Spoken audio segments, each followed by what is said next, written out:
Assalamualaikum warahmatullahi wabarakatuh. Innal hamdalillah nahmaduhu wa nasta'inuhu wa nastaghfiruh wa na'udzu billahi min shururi anfusina wa min sayyiati a'malina. Man yahdihillahu fala mudhillalah wa may yudlil fala hadiyalah. Asyhadu an la ilaha illallah wahdahu la syarikalah wa asyhadu anna Muhammadan abduhu wa rasuluh. Ya ayyuhalladzina amanu taqullaha haqqa tuqatih wa la tamutunna illa wa antum muslimun. Ya ayyuhan nasu taqu rabbakum alladzi khalaqakum min nafsin wahidah wa khalaqa minha zawjaha wa batha minhuma rijalan katsiran wa nisaa'a wattaqullaha alladzi tasaaluna bihi wal arham innallaha kana 'alaikum raqiba. Ya ayyuhalladzina amanu taqullaha wa qulu qawlan sadida yuslih lakum a'malakum wa yaghfir lakum dhunubakum wa may yuti'illaha wa rasulahu faqad faza fawzan 'azima. Amma ba'd, fa inna asaqal hadithi kitabullah wa khairal hadi hadi Muhammadin sallallahu alaihi wasallam wa syarrul umuri muhdatsatuha wa kullu muhdatsatin bid'ah wa kulla bid'atin dhalalah wa kulla dhalalatin finnar. Ma'asal muslimin, ikhwani fillah wa akhwati rahimani wa rahimakumullah. Kita teruskan kembali kajian kitab Al-Ajwibatul Mufidah an As'ilatil Manahij Al-Jadidah, tanya jawab seputar manhaj oleh Fadilatul Syekh Dr. Shalih bin Fauzan Al-Fauzan hafizallahu taala. Sekarang kita sampai pada halaman 47. Pertanyaan nomor 26. Dikatakan di sini, katsiru ma ya'ridu li ba'din nas au hiya syubhatun indal ba'di min talabatil ilmi mubtadi'in. Banyak terbetik dalam benak sebagian orang, atau itu adalah syubhat ya yang ada dalam diri sebagian para pemula dari penuntut ilmu agama. Apa itu subhatnya? Anna ghisyana hilaqal ilmi, yakni ziyadatan fil hujjah ala man talaqqa hadzal ilma min mas'uliyati tablighihi wa islahi nafsihi. Subhatnya berbunyi, kalau kita sering-sering datang ke majelis ilmu alias belajar ilmu agama, ini akan semakin menambah hujah atas kita ya untuk kita menyampaikan atau bertanggung jawab dalam menyampaikan ilmu tersebut, atau kita mengamalkan untuk diri kita sendiri. Ini saya ulangi lagi secara ringkas, ada syubhat atau terbetik dalam sebagian kita, kalau kita itu terus belajar ilmu agama, ini akan menjadi bumerang atas kita kalau kita tidak mendakwahkannya, tidak mengamalkannya, alias ini bisa menjadi penghalang seseorang untuk belajar ilmu agama.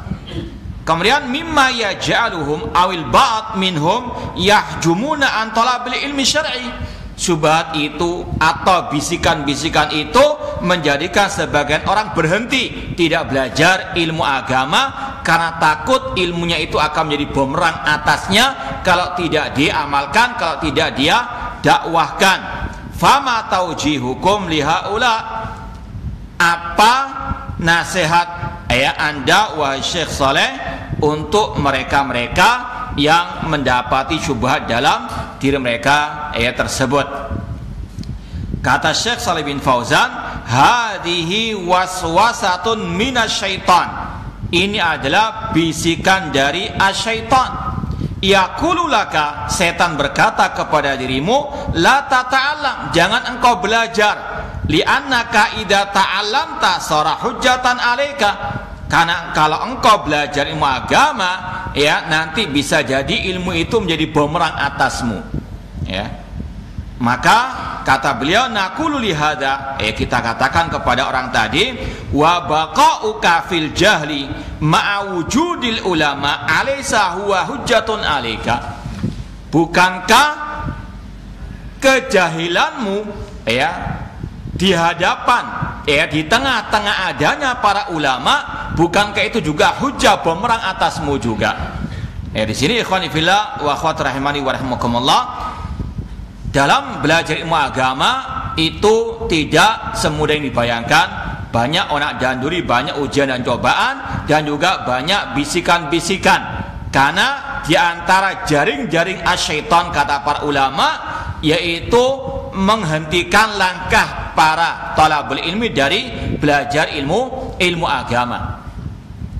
Kalau kita baca kitab Zadul Ma'ad, karangan Imam Ibnu Qayyim rahimahullah, tentang macam-macam jihad, di antara bentuk al-jihad adalah jihadus syaitan, jihad melawan setan.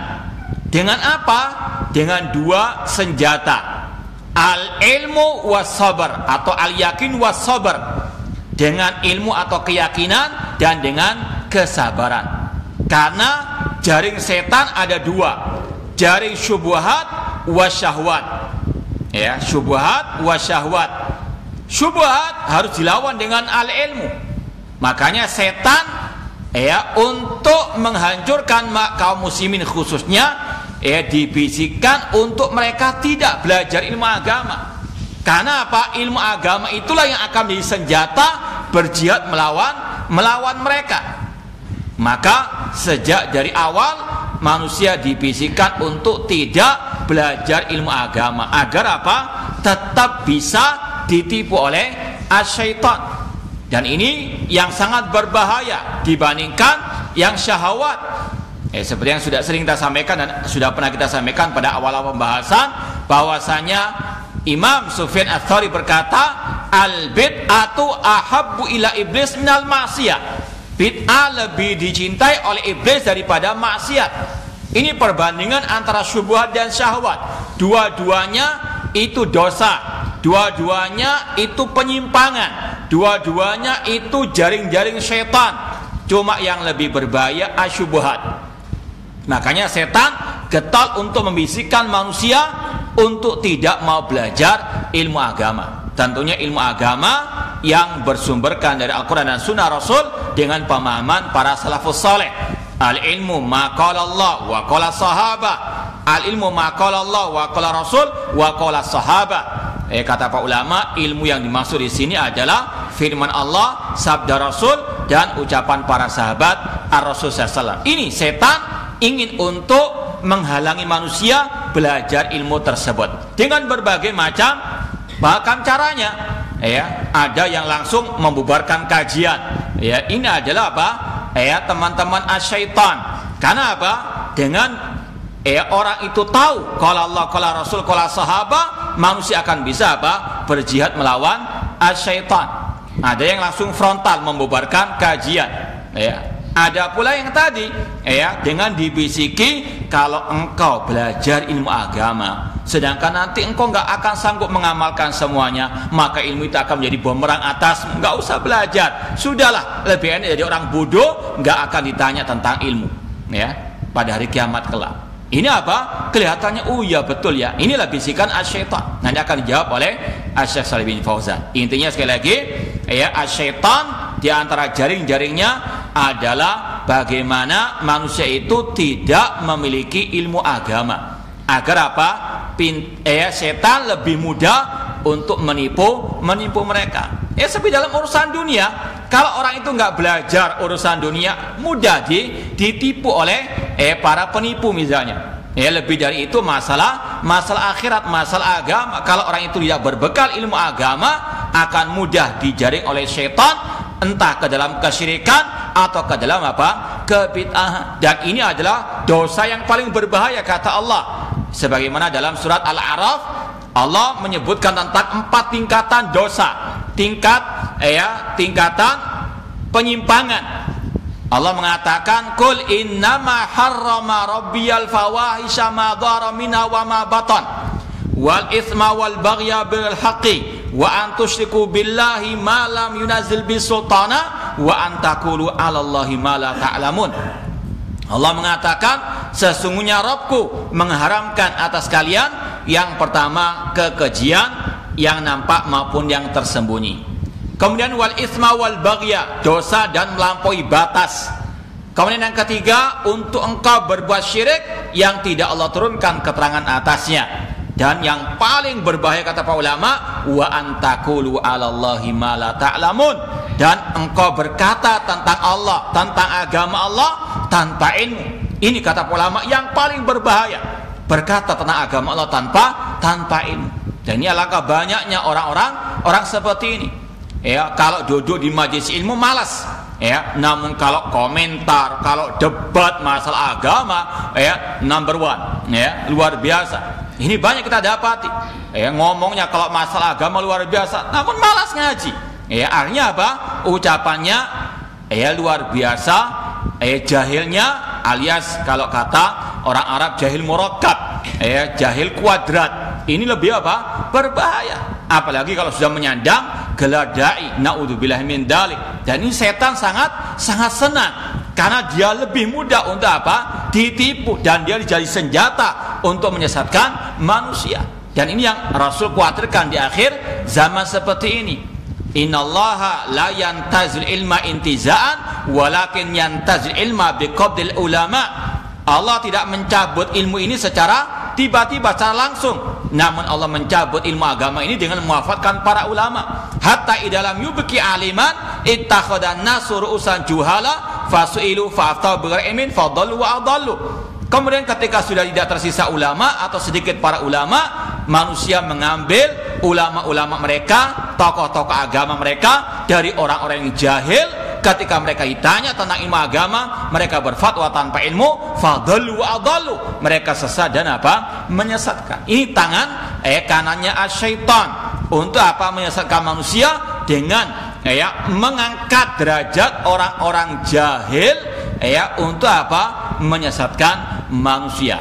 Ya, kalau istilahnya setan dari kalangan jin kalau nongol orang akan takut mungkin, ya.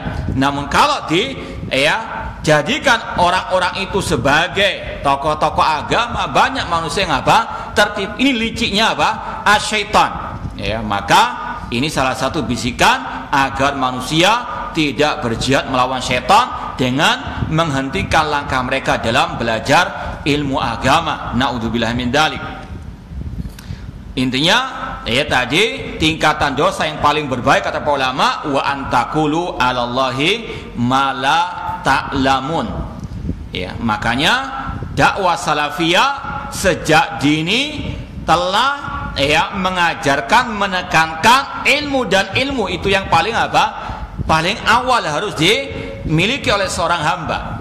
Tanpa ilmu, orang itu akan tetap dalam kegelapannya. Sebagaimana kata Waqi', gurunya Imam Syafi'i rahimahullah, beliau mengatakan annal ilma nurun wa nurullah la yuhda li asi, bahwasanya ilmu itu adalah cahaya Allah. Dengan ilmu itulah orang akan bisa apa? Berjalan dengan nyaman, dengan baik. Ya, meskipun tidak cukup hanya dengan ilmu, namun harus dengan al-amal.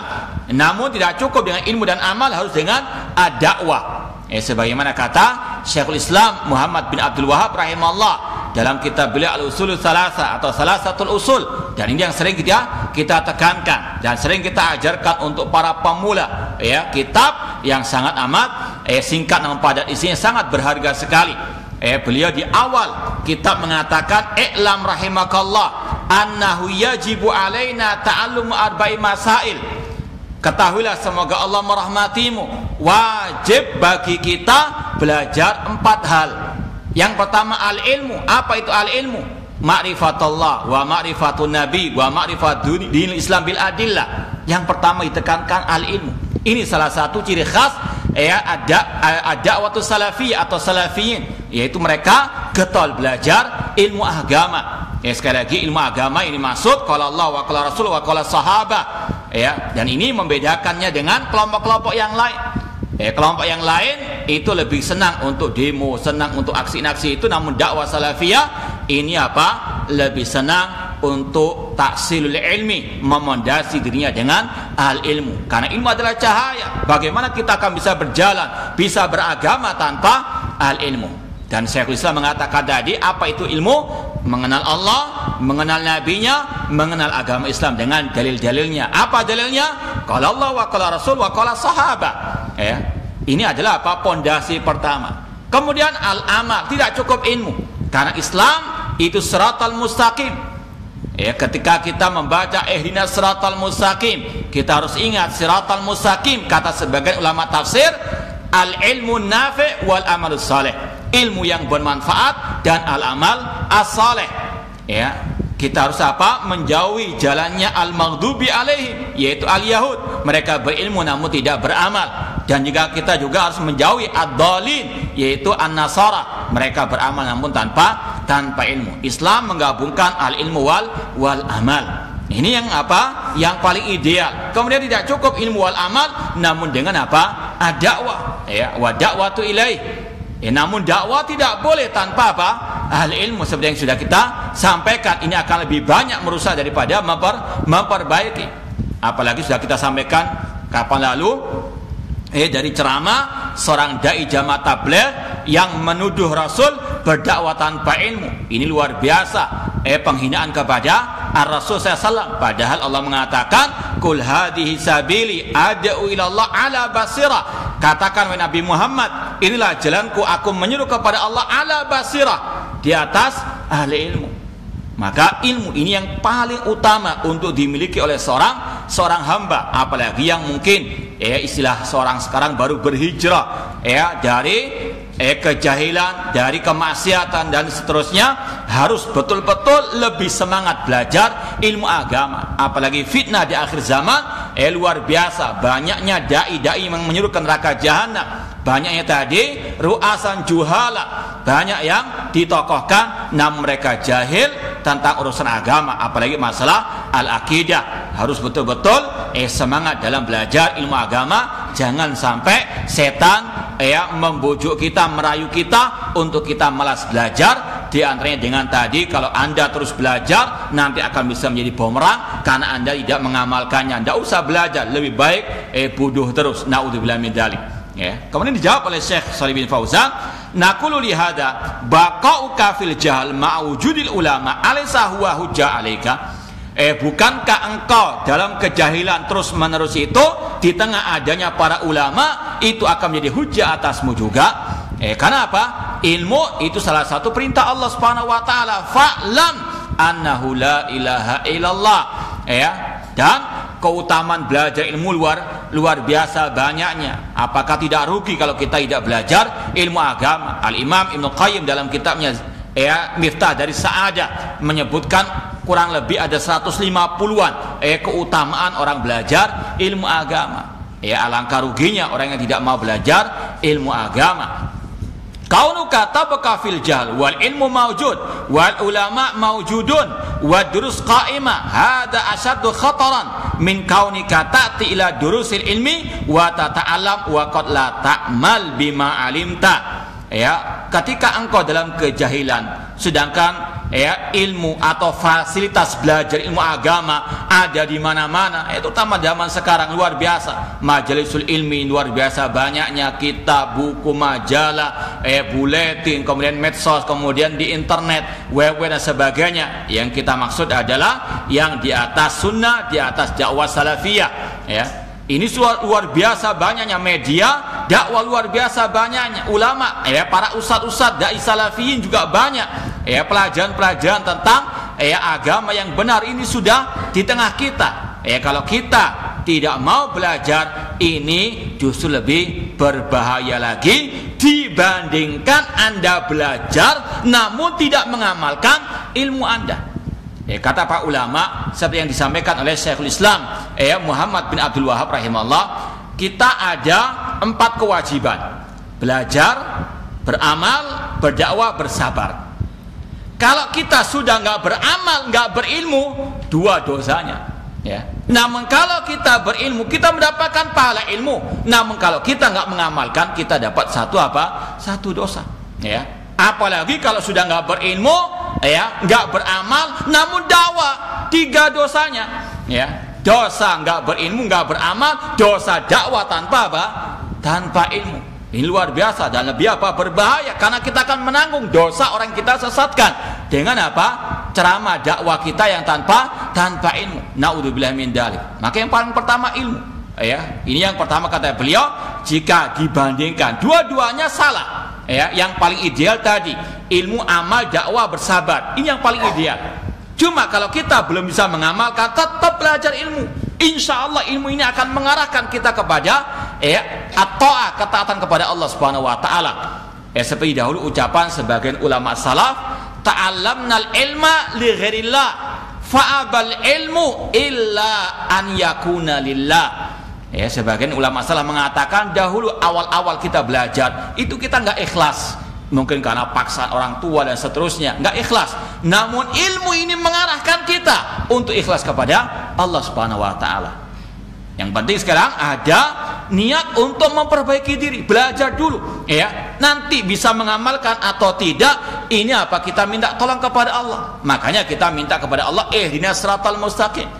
Kita sudah tahu siratal mustaqim yaitu Islam. Namun sebagian ulama tafsir mengatakan yaitu agar kita bisa mengamalkan ilmu Islam yang telah kita pelajari. Karena memang ini butuh taufik dari Allah. Ya, sekali lagi, kalau mau dibandingkan antara orang itu berilmu namun nggak beramal dan dia tidak berilmu nggak juga beramal, lebih baik berilmu namun tidak beramal. Meskipun sekali lagi bukan berarti kita menyuruh orang itu nggak beramal, tidak. Ya, sekali lagi yang ideal ilmu, amal, dakwah, wasabar, sebagaimana kata Syekhul Islam Muhammad bin Abdul Wahhab rahimahullah.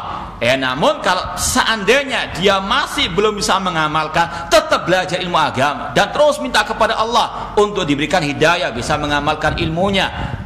Makanya kita selalu berdoa, berzikir, Allahumma inni as'aluka ilman nafi'a wa rizqan thayyibah wa amalan mutaqabbala. Di antara ilmu nafi' yaitu ilmu yang kita bisa mengamalkannya. Kemudian kata beliau, likaunil insan bi tab'ihi indau taksirun fil a'mal. Orang secara umum itu pasti ada kekurangan dalam masalah al-amal. Gak ada semua orang itu sempurna dalam mengamalkan ilmunya, kecuali para anbiya. Ya. Coba di antara antum sekarang di sini, anak ustaz yang bisa mengamalkan semua ilmu. Coba kita kasih hadiah. Ada. Pasti ada sebagian ilmu yang belum bisa dia amalkan, namun dia tetap minta kepada Allah untuk bisa mendapatkan hidayah taufik. Makanya hidayah ada 2, hidayatul irsyad wal bayan wa hidayatu at-taufiq. Hidayatul irsyad yaitu ilmu, kita tahu ilmu, kita tahu penjelasan ulama, kita tahu dalilnya. Cuma ini masih butuh hidayah taufik. Allah kuatkan kita untuk bisa mengamalkan. Cuma secara umum manusia nggak ada yang sempurna dalam mengamalkan ilmunya, namun tetap dia akan mendapatkan pahala atas ilmunya tersebut. Dengan dia belajar itu sudah mendapatkan pahala. Kalau dia tidak mengamalkannya, ini beda permasalahan, tetap dia salah, dosa. Cuma daripada dua salah dia atau mendapat 2 kesalahan, sudah nggak berilmu, nggak beramal, ini lebih berbahaya lagi. Seperti sebagian ulama menjelaskan, ketika orang itu dia belajar ilmu agama, namun dia belum sanggup untuk mendakwahkannya, bukan berarti atau dia belum sanggup mengamalkannya, namun dia bisa mendakwahkannya, jangan stop, tidak berdakwah, jangan berhenti berdakwah. Ini juga bisikan asyaitan. Orang itu sudah berilmu, namun dia masih belum bisa beramal. Apakah boleh dia berdakwah, mendakwahkan ilmu yang belum dia bisa amalkan? Kata ulama, tetap dakwahkan. Karena sudah kita sampaikan tadi ada 3 kewajiban, ilmu, amal, dan dakwah. Kalau dia tidak bisa mendakwahkan, atau dia tidak bisa mengamalkan, namun dia bisa mendakwahkan, dia dapat 2 pahala. Pahala tadi berilmu, berdakwah, namun dia dapat dosa tidak mengamalkan. Ini lebih baik daripada sudah tidak berdakwah, tidak beramal lagi, dapat 2 dosa dia. Ini sekali lagi perbandingan, namun yang ideal sekali lagi ilmu, amal, wa dakwah. Ini bisikan-bisikan asyaitan. Nggak usah berdakwah, karena engkau belum bisa mengamalkan semua. Ini bisikan-bisikan asyaitan, agar setan apa? Bebas luas untuk apa? Menyesatkan manusia. Ya, kata beliau, likaunil insan bitab'i indau taksir fil a'mal. Manusia secara umum tabiatnya itu ada kekurangan dalam dia apa? Mengamalkan ilmunya. Wa indau ba'dhu dzunub, pasti dia ada apa? Kekeliruan, kesalahan, dosa dan maksiat. Kullu bani adam khata. Fa innahu idza hadara majalis dzikri wa durus ilmiah indal ulama fi buyutillah yurja lahu an yatanabbah wa yatuba min akhtaihi. Namun apabila seseorang tetap dia hadir di majelis ilmu, di kajian-kajian ilmiah, namun dengan syarat apa? Kajian-kajian yang ilmiah indal ulama, yang mengajari adalah para ulama yang berkompeten dalam bidangnya. Jangan hanya semangat kita belajar al-ilmu. Sudah sering kita sampaikan, belajar dari yang berkompeten dan dari ahli sunnah wal jamaah. Adalah ilmu dinun fanduru amman ta'khuduna dinakum.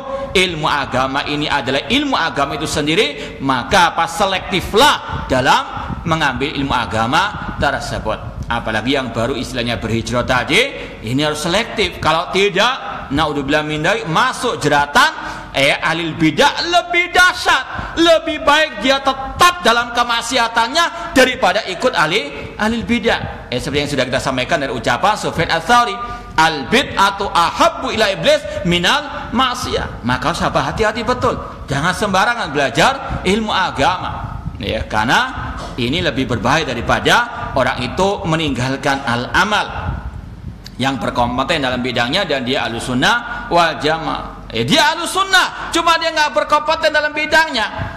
Contoh misalnya, dia masya Allah ahlus sunnah, luar biasa, namun nggak bisa bahasa Arab, nggak tahu belajarnya dari mana. Namun apa? Kalau ceramah luar biasa, lihat hadis ini nomor sekian, namun nggak tahu bahasa Arabnya, nggak tahu syarah ulama. Ini nggak layak untuk apa?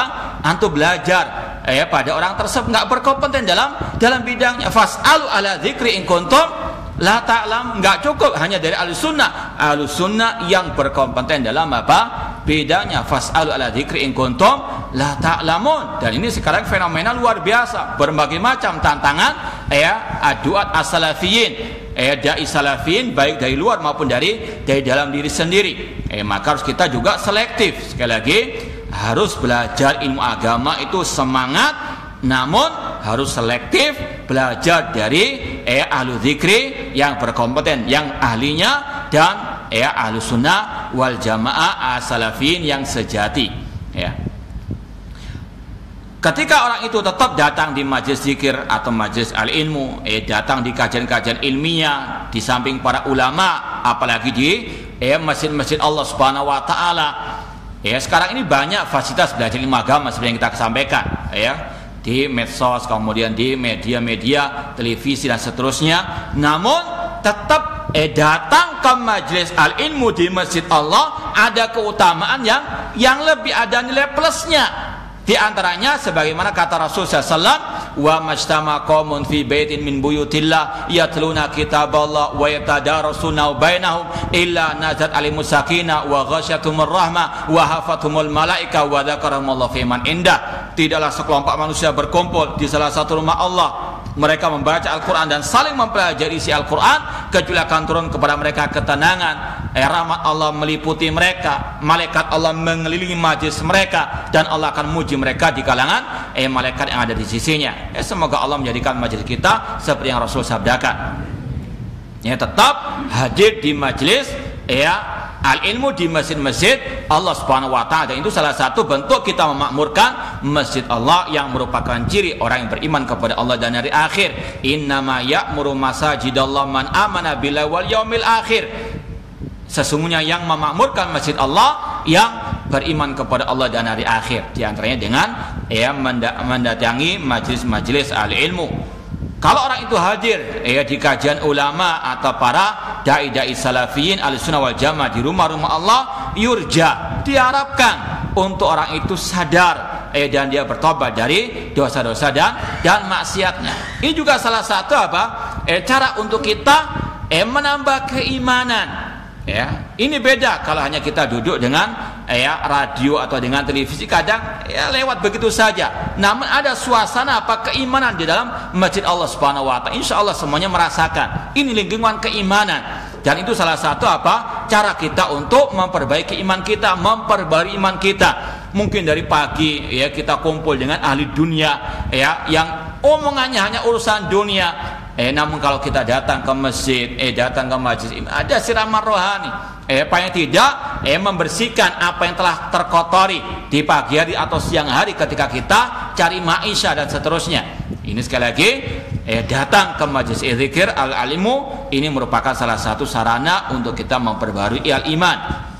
Kata beliau, fahadil hilaku hayatul qulub. Halaqah-halaqah ilmiah, kajian-kajian ilmiah, tentunya sekali lagi yang alal kita wa sunnah ala fahmi salafil ummah. Ini adalah kehidupan bagi hati. Insyaallah dengan kita belajar ilmu agama, ada di situ tazkiyatun nafsi, di situ ada pencerahan, ada cahaya yang masuk menerangi hati kita dari kegelapan, mungkin kesyirikan, kebid'ahan, kemaksiatan. Fahadil hilaq hayatul qulub, kata beliau. Kajian-kajian ilmiah ini merupakan kehidupan bagi hati kita. Fala yasuddannaka syaitan anil ilmin nafi. Jangan sampai setan mencegahmu dari ilmu yang bermanfaat ini. Wa ta'allumil ulumil syar'iyyah, dan dari ilmu-ilmu syariat. Maka yang suka menghalangi orang belajar akidah salehah, yang membubarkan kajian as-salaf atau akidah salaf, ini termasuk teman-temannya asyaitan. Nah, bihadhihi syubha wa hadhil waswasa. Sekali lagi, jangan sampai setan menghalangimu dari belajar ilmu yang bermanfaat dengan syubhat-syubhat tadi atau dengan bisikan-bisikan tadi. Ini pertanyaan nomor 2, 6 dan jawaban Syekh Shalih bin Fauzan. Sekarang kita masuk pada pertanyaan yang ke-27. Dikatakan di sini, narju min fadilatikum antubayyinu lana mauqifana min furqatis syabab wa talabatil ilmi.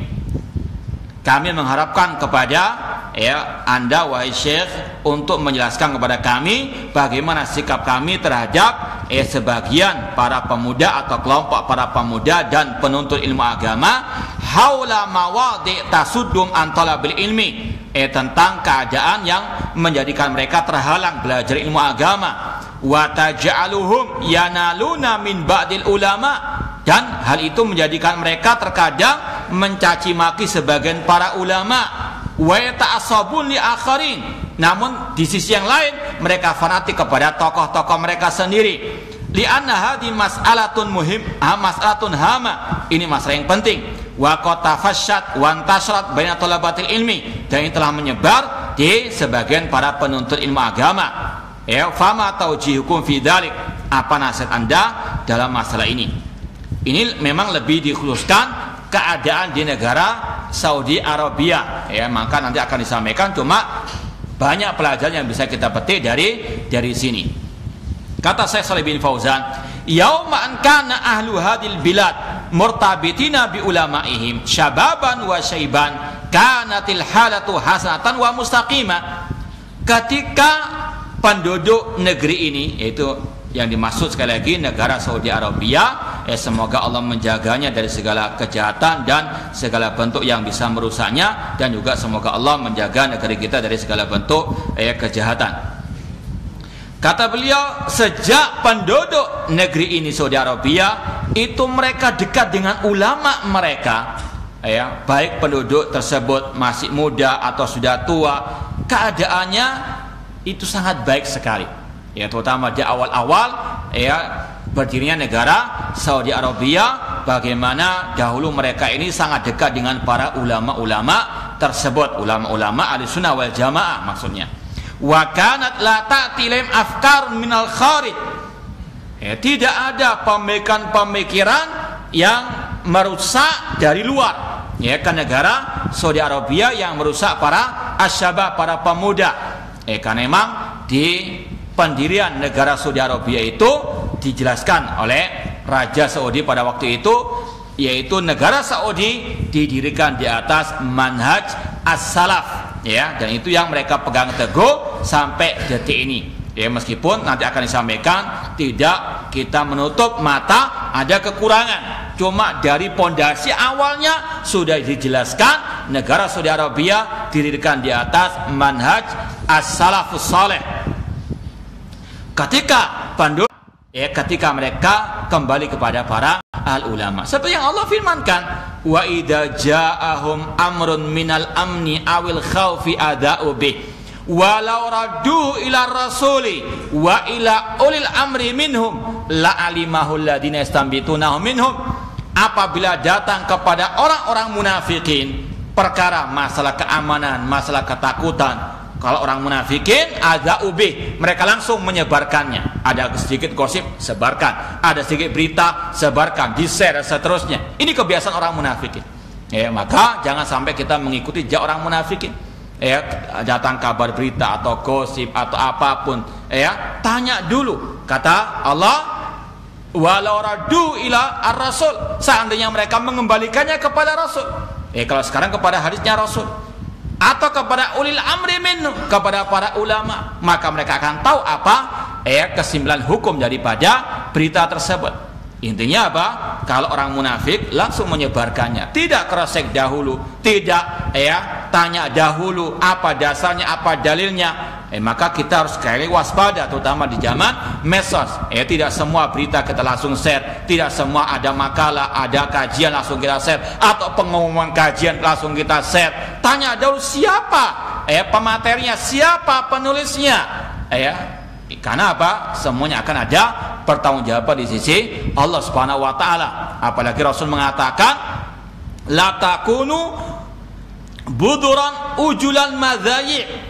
Kata Rasul, jangan engkau tergesa-gesa. La takunu ujulan, tergesa-gesa, buduran, menjadi penanam benih kejelekan, madzayi, yang suka apa? Menyebarkan. Apalagi Rasul mengatakan, kafa bil mar'i kadziban an yuhadits bi kulli ma sami'. Cukup orang itu dikatakan berdusta kalau dia menceritakan semua yang dia dengar. Enggak semua yang kita dengar benar, enggak semua yang kita dapati di medsos itu benar. Tanya dulu.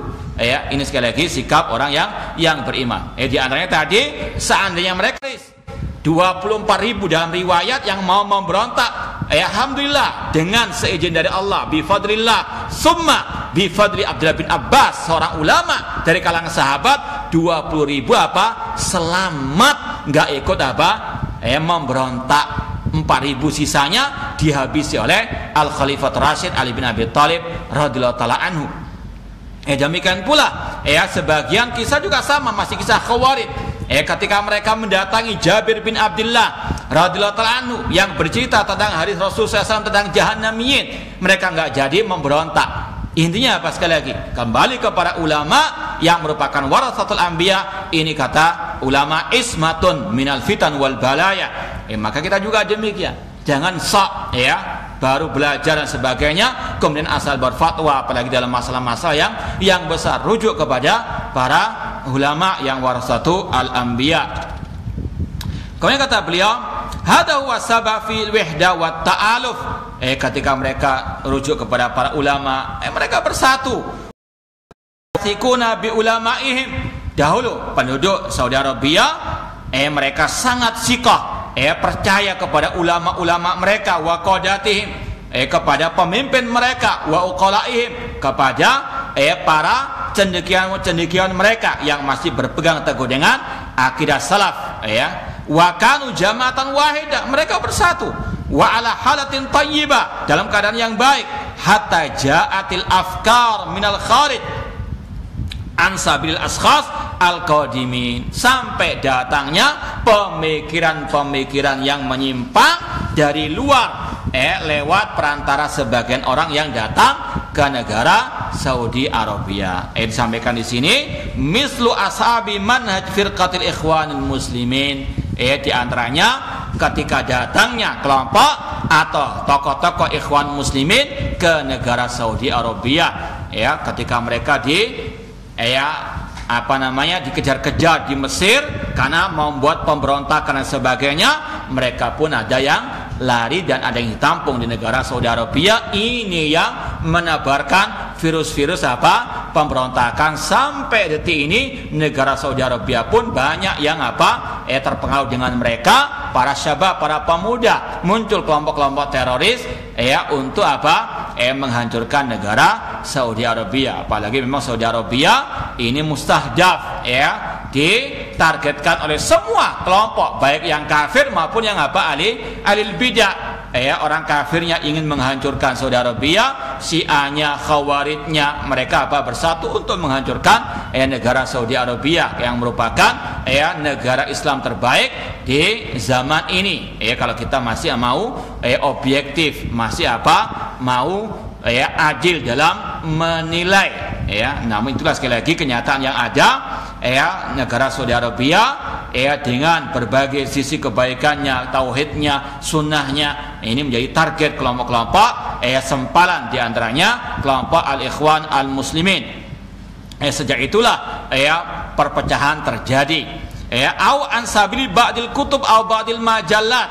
Pemikiran-pemikiran itu masuk ke negara Saudi Arabia lewat perantara orang-orang tadi yang Ikhwan Muslimin, atau lewat kitab-kitab mereka, atau lewat majalah-majalah mereka. Wa talaqaha asy-syabab wasatil furqah, dan itu pun diterima mentah-mentahan oleh para syabab, para pemuda.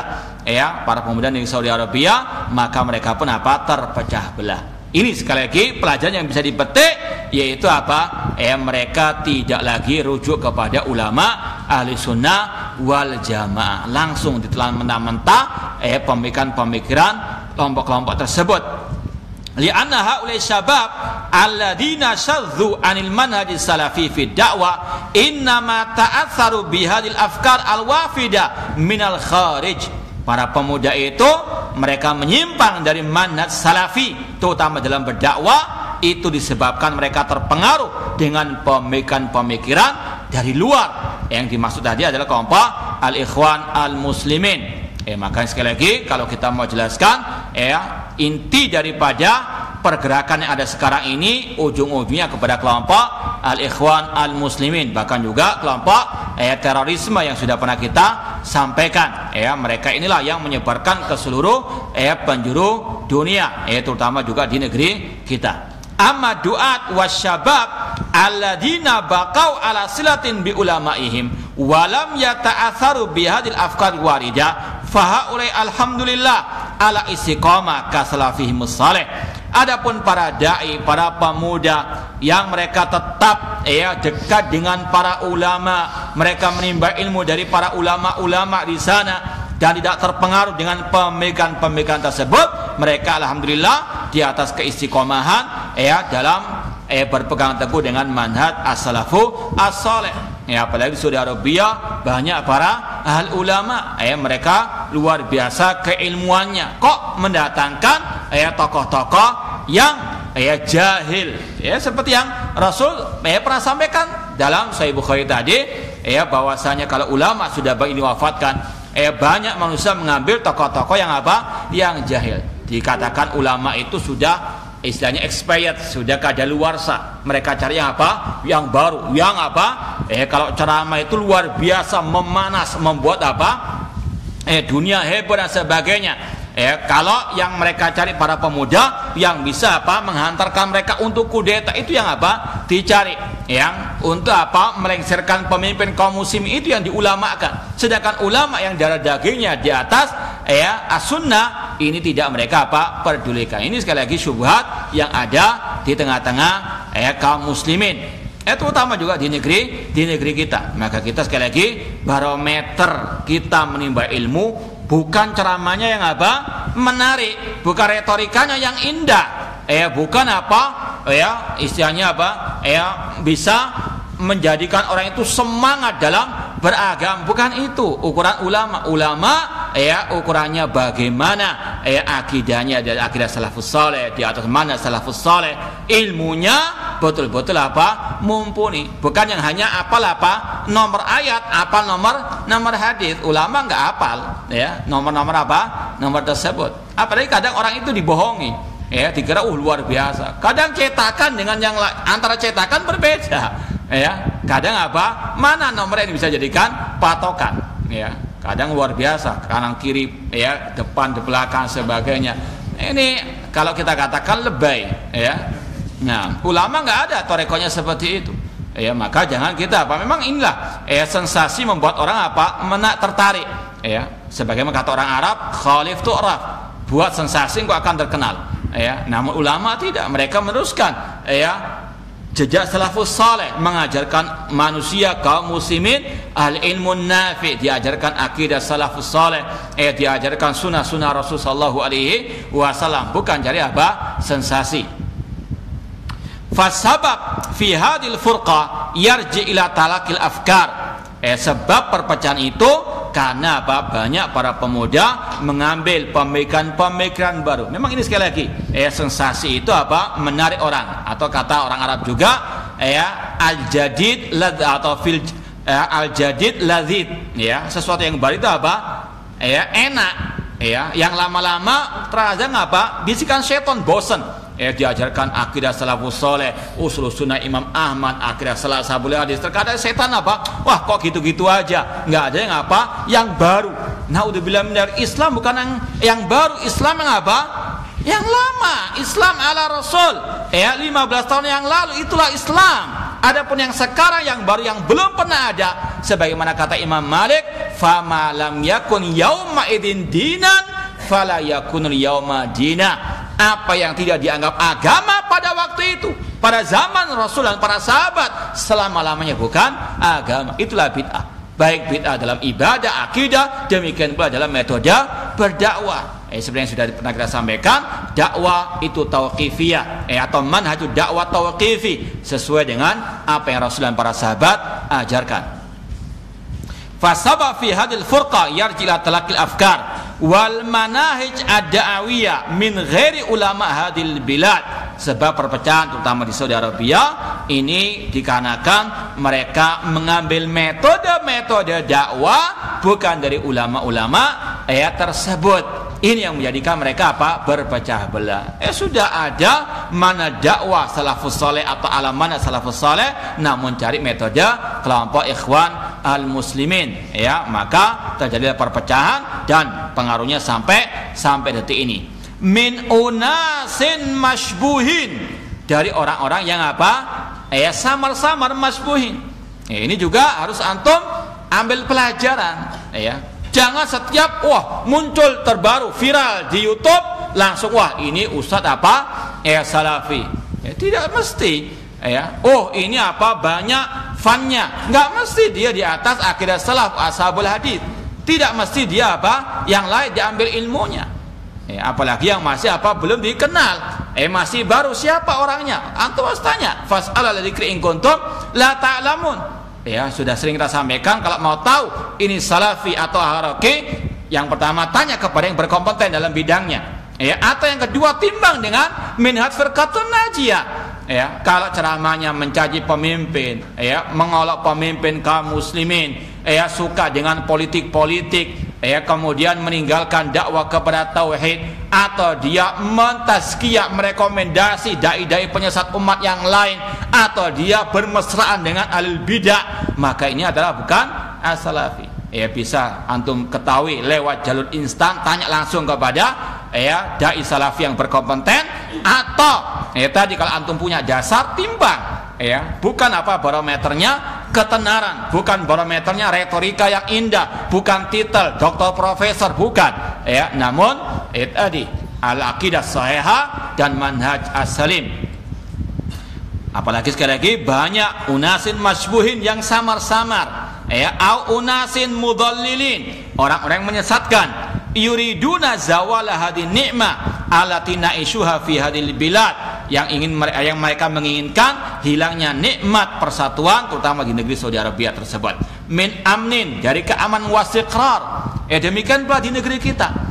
Makanya Syekh Abdul Razak bin Abdul Muhsin Al-Abbad ketika menulis kitab tentang asbabul amni, bagaimana kita meraih keamanan, terutama keamanan di negeri kita, di antaranya dengan arruju ilal ulama, merujuk kepada para ulama, bukan orang-orang yang ya tadi al-harakiyin, orang-orang pergerakan yang sukanya apa? Ingin menggerakkan umat, mengkudeta, ingin untuk merusak keamanan negeri ini dengan berbagai macam alasan mereka. Namun intinya kembali kepada ulama yang merupakan warasatul anbiya. Kalau mau kelompok-kelompok harakah memang kepinginnya apa? Terus bergerak istilahnya memobilisasi massa untuk kudeta kepada pemimpin kaum muslimin. Min amnin wastiqrar wa tahkim lisyariah wa khairatun katsira fi hadil bilad. Mereka ingin menghilangkan berhukum dengan syariat Islam dan sebagainya. La tujad fil biladil ukhra, yang kebaikan-kebaikan itu tidak didapati di negeri-negeri yang lain. Intinya sekali lagi kita harus objektif. Sekali lagi negeri Islam yang terbaik Saudi Arabia. Kalau kita mau jujur, kalau kita mau apa? Objektif dengan segala kekurangannya. Tidak ada masyarakat yang sempurna. Al-kamal lillah, kesempurnaan hanya milik Allah Subhanahu wa taala. Cuma mana negeri yang luar biasa tauhidnya, kental dengan tauhid. Tidak ada kuburan yang dikeramatkan. Dengan dia resmikan, dilegalkan. Tidak ada perdukunan yang diresmikan atau diridhoi. Bahkan apa saya kita sampaikan, mereka dikejar-kejar seperti mengejar teroris. Luar biasa. Tauhid sangat terasa di sana, hukum Islam terasa di sana. Bagaimana ketika adzan dikumandangkan tutup. Kalau ada yang nggak sholat, oknum. Kalau negara sudah melarang untuk mereka berjual beli ketika ada dikumandangkan. Ada di negeri mana itu? Ada di sini? Ada subuh ya tutup semua. Intinya sekali lagi, dengan segala kekurangan kita nggak mengatakan negara Saudi maksum dari kesalahan, tidak. Cuma ini yang ada sekarang yang paling baik. Maka jangan dirongrong, jangan terus dicaci maki dan seterusnya. Apalagi dengan membela kelompok Syiah Iran, dengan bandingkan Iran lebih baik. Naudzubillah min dzalik. Bagaimana kesyirikan dimenangkan di atas at-tauhid. Bagaimana negara syirik, negara kufur dikatakan lebih baik daripada negara yang di atas at-tauhid. Memang inilah media yang bekerja, hati-hati. Kata beliau, wa yuriduna an yufarriqu bainana. Kelompok-kelompok itu ingin memecah belah kita, wa an yantazi'u syababana, untuk menarik para pemuda kita. Ini beliau sering menyampaikan syabab-syabab karena memang inilah yang sangat amat berpotensi untuk menghancurkan Islam dan kaum muslimin. Maka asyabab harus betul-betul berhati-hati. Ada sebuah buku yang sangat bermanfaat sekali bagi syabab, karangan Syekh Dr. Abdul Razak bin Abdul Muhsin Al-Abbad, yaitu Wasaya Salaf Lisyabab, wasiat-wasiat para salaf untuk para pemuda. Di antaranya beliau membawakan athar riwayat dari seorang ulama tabi'in yang bernama Anas bin Sirin. Beliau mengatakan, ya ma'syarus syabab ittaqullah, wahai ma'syarus syabab, wahai para pemuda, bertakwalah kepada Allah. Kemudian beliau mengatakan, inna hadzal ilma dinun fanduru amman ta'khuduna dinakum, maka selektiflah dalam belajar ilmu agama. Jangan sembarangan, terutama zaman sekarang yang luar biasa. Banyak dai-dai yang abu-abu, nggak tahu salafiyah harokinya, nggak semua yang mengatakan saya di atas amanah salaf itu betul-betul salafi. Lihat akidahnya, lihat manhajnya. Banyak yang mengaku manhaj ana ma'ana wal ashabi. Namun lihat perinciannya, prakteknya bagaimana akidahnya. Ini harus kita betul-betul selektif. Ini yang diwasiatkan oleh seorang salaf yang bernama Anas bin Sirin rahimallahu taala.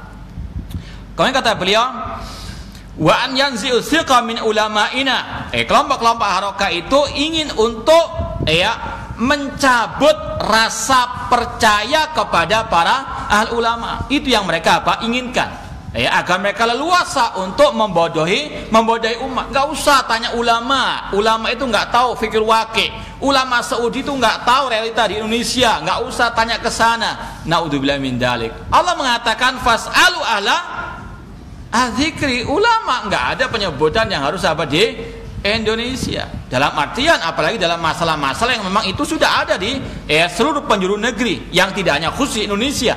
Maka apa? Tetap berlaku fas'alul dzikri in kuntum la ta'lamun.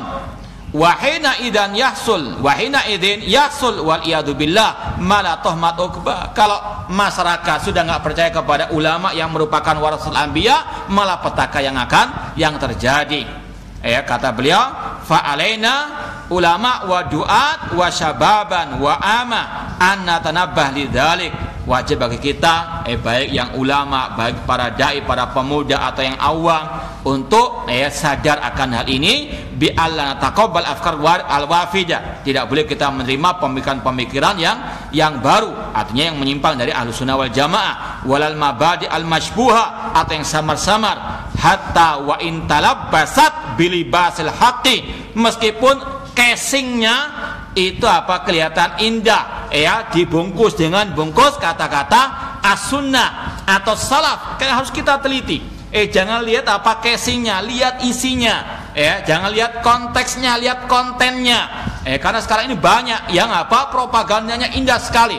Anak kau ditanya di atas manhaj ma'ana li washabi, namun mentakwil sifat istiwa, namun takwil sifat-sifat Allah, namun masih berbuat atau menyeru kepada kebid'ahan. Jangan tertipu dengan slogan-slogan yang indah. Lihat dalamnya. Harus kita teliti betul untuk keselamatan kita di dunia wal akhirah. Semoga Allah menyelamatkan kita dari segala bentuk fitnah, ma dhara minha wa batan, dan semoga Allah memberikan kepada kita keistiqomahan di atas akidah salaf wa manhaj salaf sampai akhir hayat kita nanti. Insyaallah kita akan lanjutkan pada pertemuan yang akan datang. Aqul qouli hada wa akhiru da'wana anil hamdulillahirabbil alamin. Wassalamualaikum warahmatullahi wabarakatuh.